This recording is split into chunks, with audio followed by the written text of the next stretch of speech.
Ngayon mga kaidol, isang mapapalang araw sa lahat natin dyan. So welcome back tayo dito sa ating munting channel, Johnny Hunter ito mga kaidol. So kararating na po natin dito sa bundok mga kaidol, no? Kasi bumaba tayo. Kasi nakita natin sa latest upload natin, no? Na may na-rescue tayong isang biktima mga kaidol, no? Kung nakikita ninyo na habang ipinapalayo po natin yung biktima ay pinagbabaril tayo mga kaidol. Buti na lang hindi tayo natamaan mga kaidol. So hindi na po tayo nag-video mga kaidol sa paghatid po natin sa kanilang sa kanyang pamilya yung na-rescue natin mga kaidol. So lubos po nagpapasalamat sa atin yung pamilya niya mga kaidol, kasi na-rescue po natin at naiwi po natin ng ligtas sa kanyang pamilya mga kaidol. So ang babalik tayo dito sa bundok mga kaidol. So dinaanan natin yung bata. So kung nakita natin sa ating previous vlog may isang bata tayong na-rescue mga kaidol. So nagpapasalamat tayo sa bata kasi sinabi niya sa atin lahat tungkol po sa nangyari sa kanyang ama mga kaidol. Tungkol po sa isang kakaibang bato mga kaidol, yung kulay asul na bato. So yun ang dahilan na pinatay ang kanyang ina ng mga bandido. At saka ang napakalungkot ito mga kaidol kasi yung papa niya ay dati palang isang commander na yung kanyang papa yung nakakaalam kung saan yung bato mga kaidol. So nagpapasalamat tayo sa bata mga kaidol na nagtiwala po siya sa atin, na itinuro niya sa atin kung saan nila ilibing yung bato. So sa napakalungkot po mga kaidol, ang kanyang ama hanggang ngayon ay nandoon pa sa kamay po ng mga kasamahan niya mga bandido mga kaidol. So hindi na siya nirespeto siguro mga kaidol kasi sa kanyang nagiging pagka-commander ay ngayon ay nagiging isang biktima na siya mga kaidol, kasi gusto po ng kanyang mga kasamahan na makita at maibalik ang yung bato, pero higpit po na ipinagtanggi po ng kanyang ama. So ayon po sa salaysay po ng bata, nakita niya mismo na pinaslang ang kanyang ina sa harapan ng bata mga kaidol. So dinanan natin yung bata. So ayan mga kaidol, nakikiusap ang bata sa atin ngayon na pwede ba natin daw siyang tulungan para makita at maligtas ang kanyang ama. So naawa po tayo sa bata mga kaidol kasi umiyak yung bata habang nakipag-usap po sa atin na kung pwede lang, sabi niya, tulungan yung aking ama na maligtas kasi nakita na niya nangyari sa kanyang ina mga kaidol. So hindi gusto yung bata na mawala pa yung ama kasi wala na siyang ina. Hindi niya gusto na yung ama ay mawala pa. So nakiusap sa atin na tulungan. So ito yung bata mga kaidol. So kasama natin yung bata ngayon. So siya yung magpagturo dahil alam po niya yung area kung saan posibleng dinala ang kanyang ama mga kaidol. So ito, nandito yung bata mga kaidol, kung kita niyo. Ayan mga kaidol, ayan po yung bata. So yan ang bata mga kaidol. So tinakpan po natin kanyang mukha para sa seguridad po ng bata mga kaidol. So hanggang ngayon dala natin yung bato mga kaidol. Hindi natin alam kung anong kakayanan itong bato mga kaidol. So sa atin lang po nakikusap yung bata na tulungan na makiligtas yung ama mga kaidol. So wala tayong magagawa. So tayo po inawa sa bata mga kaidol. So ito po yung bata mga kaidol. Kabalo pa kadong asa tong bipita dong? So nagtabang sa kadong gusto niyo makita yung papa dong? Kabalo pa kadong kaya tong area nga sudlan karon dong ato ang adtuan. Sure ka nga na yung papa ka dito? So giningaw na kasi mong papa? Yung mama, giningaw ka? Gingaw. So ayan mga kaidol, na-miss daw kanya ang papa mga kaidol. So talagang kawawa yung sitwasyon ng bata mga kaidol. So sige dong ha, ato ang paningkamutan dong ha na matuan natin mo papa ha. Sumay mo ka-istorya dong, taban ka sa ko dong.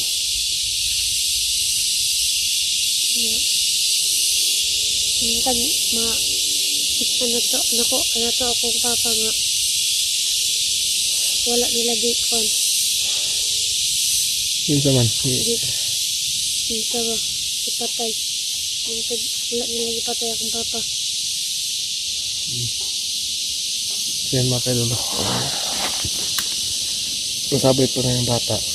Sana daw makita daw niya hari yung kanyang papa. Sana daw na hindi daw pinatay ang kanyang papa. So talagang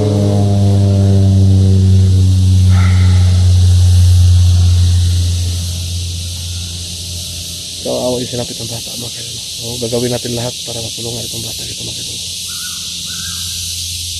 So layo pa daw, magsugod na naglakaw daw.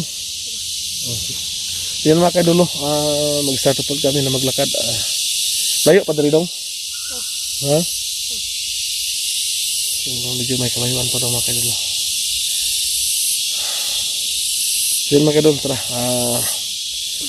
Umpisahan po namin maglakad mga kaidol. So sabi ng bata may kalayuan pa daw mga kaidol. So hindi natin alam na may masago pa tayo dito. Sana no, maging ligtas po tayo at wala po masamang mangyari dahil ang tungkulin po natin ngayon ay tulungan itong bata mga kaidol. So yun mga kaidol, maraming salamat po at good luck lang po. Yun mga kaidol, no? So dito na po kami sirado eh. Asa nga dito no? Ito. Hinay lang. Yung mata din.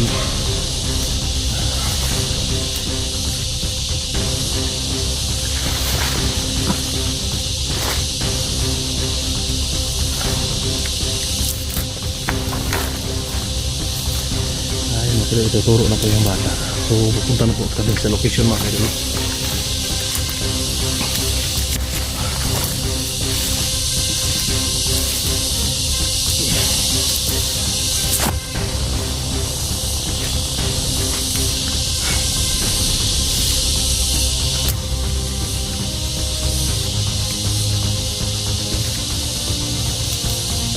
Ayo, terong.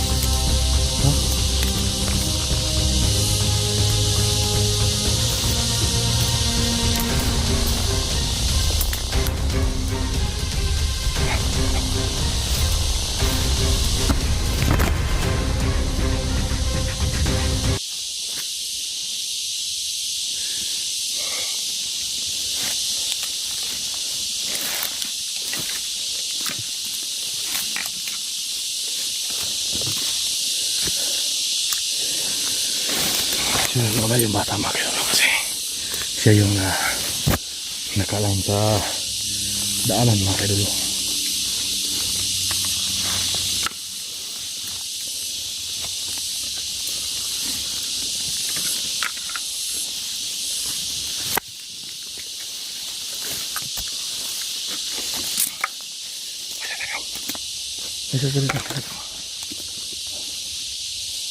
Doon lang terong. Yung mga kaidol, kung nakikita natin yung area, sobrang sukal mga kaidol.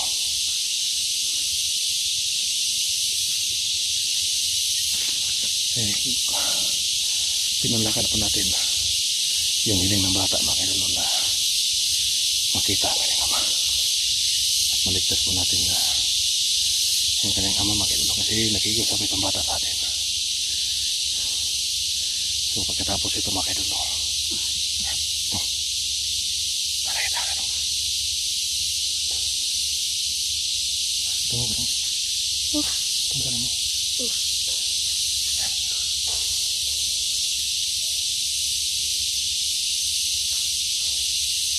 Dulo sa ng kamburong. Parang malapit na po tayo dito mga kaidol. Kasi dito nag-ring po tayo ng mga ingay.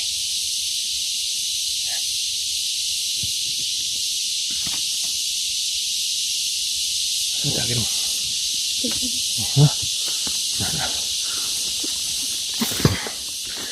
Kasi agresibo na yung bata mga kaidol na makita ang kanyang ama.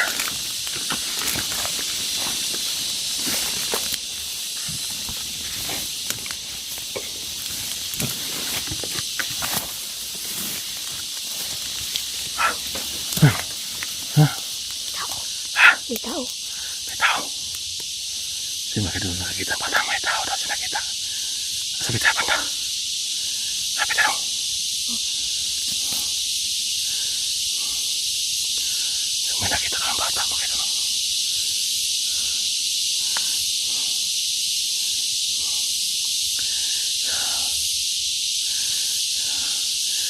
Dong ka na ka dong ha. Kaya ko palitan dong.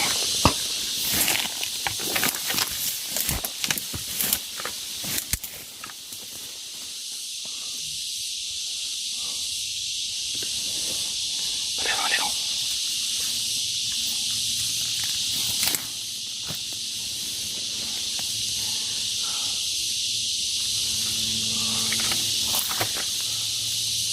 Sige mga kadolo.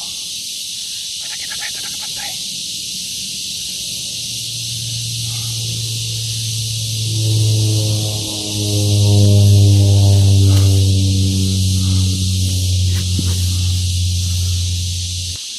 Dong, tara dong. Kul, Ha? kauban na sa akong papa, Kul. Ha? Kauban na sa akong papa. Ha? Ang walang nagapos sa kuha. Muna nagapos mo ha? Oh.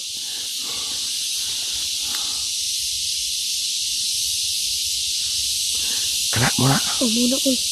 Muna nagapos mo. Muna nagapos mo. Oh, walang nagapos sa kuha.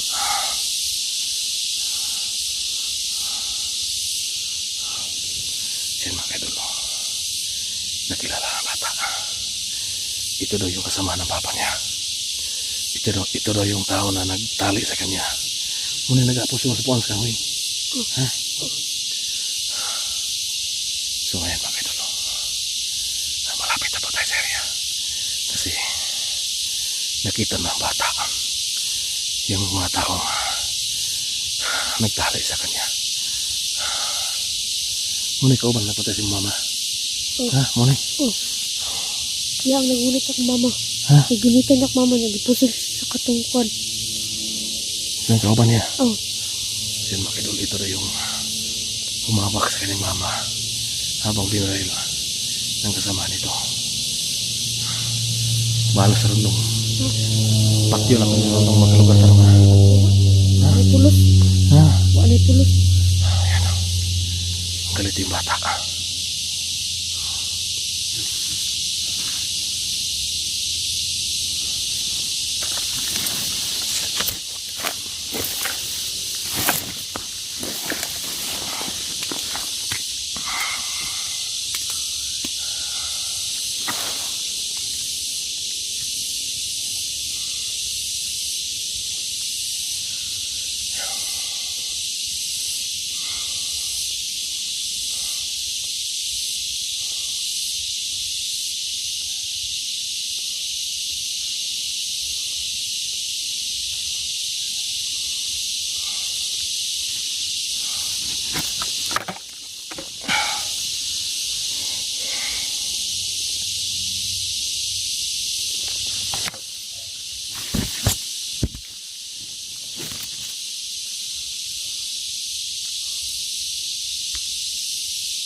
Tanawa na dong. Tanawa na klaro dong. Huwag kauban na sa papa dong. Tanawa dong. Balik ka dito. Ha?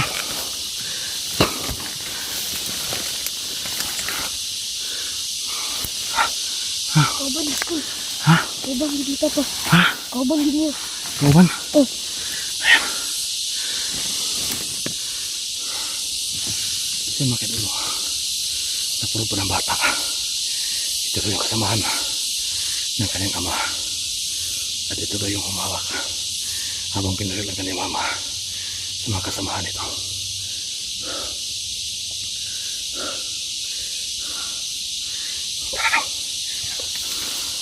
Tara.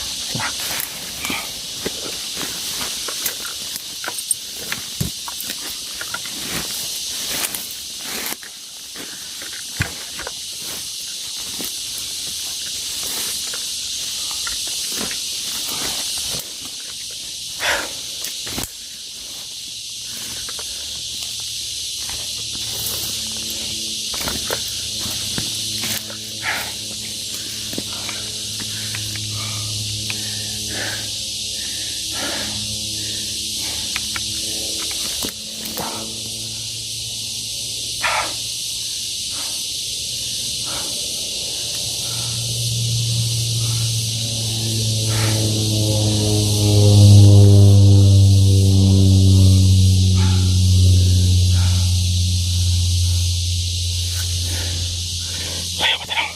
Ha? Tayo ba tayo? Gandoon na lang. Ha? Gandoon na lang. Kaya dami nagbantay dito ah. Yan ang sabi ng bata. Medyo malapit na lang tayo.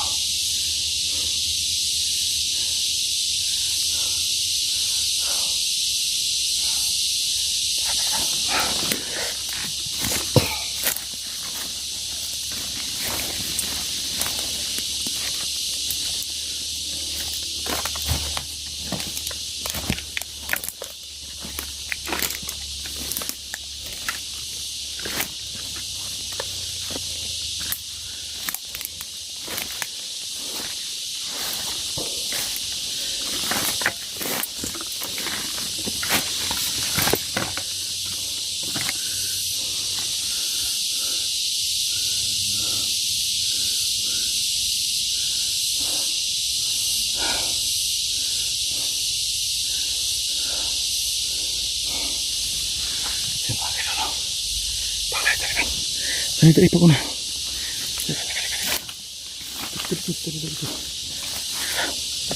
Tago da, lingkod da. Okay, maliig sa tayo ha. Magmasid muna tayo.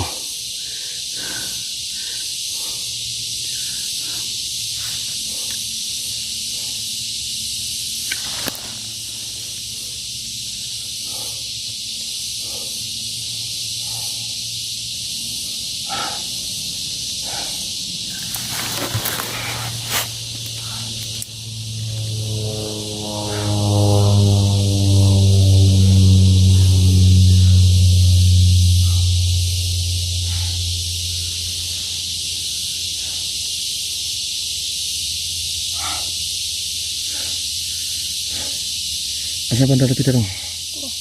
Ha? Nanti ha? Sige. So, tinatanong natin sa bata kung saan mismo ang location. Kasi siya po nakakaalam dito sa gubat na ito. Dugay mo nag-unuban sa mapapadre dong? Oh. Wala kayo mga manghudong igsuon? Wala. Ito ra isa? Oh. Siya mga kayo sabi ng bata. Kabisado niya ang lugar na ito kasi matagal na siyang isinasama ng papa niya dito.